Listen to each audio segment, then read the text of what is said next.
Self-sabotage is tricky. It sneaks into our lives in the smallest of ways. Over time, these minuscule choices, they lead to large defeats.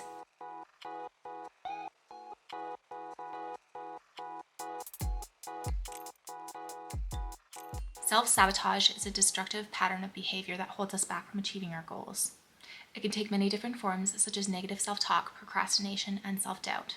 And sometimes this can lead to even bigger patterns of behavior, such as substance abuse or staying in unhealthy relationships. I'm sure we've all reflected on past choices and wondered to what degree was any of that self-sabotage to keep us exactly where we're at, where we're comfortable. Self-sabotage keeps you a willing prisoner to your own belief system. It's largely subconscious, making it difficult to nail down and even seek out the awareness to see what we are doing to ourselves.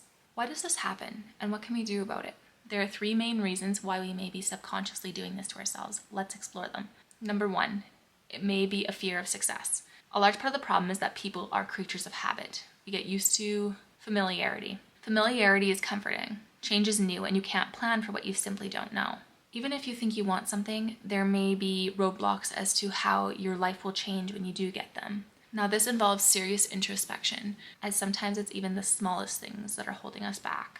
It can be worries about how relationships will evolve with this change. It can be worries about how we may be treated by those around us. There are challenges and responsibilities that come along with success. Fear of failure is just as common. If I try and don't succeed, what does that mean for me? We may hold ourselves back from taking risks and pursuing our goals. We may make excuses and procrastinate. We may busy ourselves and engage in behavior to prevent us from moving forward. This can be so powerful that we may choose not to try at all and fail by default. The next reason why we may be doing this is due to a lack of self-worth. Not believing in ourselves and thinking that we don't have a place to add any value to the space. We may devalue ourselves and play small as a result. We may compare ourselves to others purposely to make ourselves feel inadequate.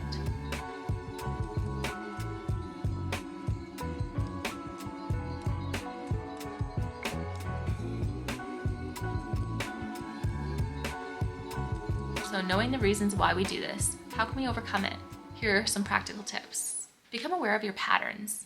Notice where you're holding yourself back and the ways that you are self-sabotaging. Once you become aware of your patterns, it's easier to change them. Once you notice that you are maybe binge eating at 4 p.m., you can kind of predetermine that and then choose a different action as a result, or whenever you feel the urge to do the negative behavior. Awareness is the first step to being able to change it. Number two, notice and challenge negative thoughts and beliefs. Where did they come from? Usually these things are from our past. Maybe you grew up with a family that had negative beliefs around finances. So maybe you have negative patterns with money and you have negative beliefs that are holding you back from making more money in your life. Oftentimes just because these thoughts or these beliefs were expressed to you does not mean that they're correct.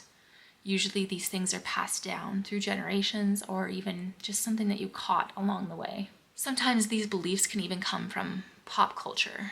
So it's something that you really need to notice and really seriously evaluate and break it down.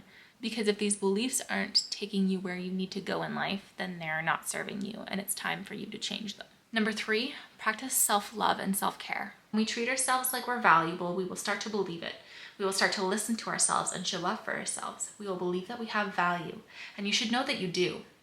Self-sabotage typically occurs when we're overwhelmed, stressed, or not looking after ourselves. So take time to exercise, eat well, and get enough sleep, as well as do the things that you really enjoy.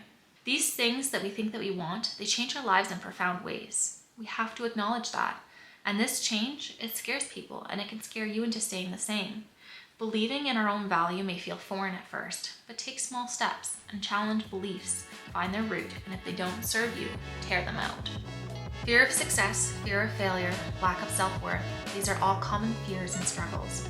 However, if we don't reflect and wonder where our actions are taking us, we could live a largely unconscious life, one whereby we float through life believing things happen to us by mere coincidence, and we may fail to take appropriate and necessary action to empower ourselves to change our lives.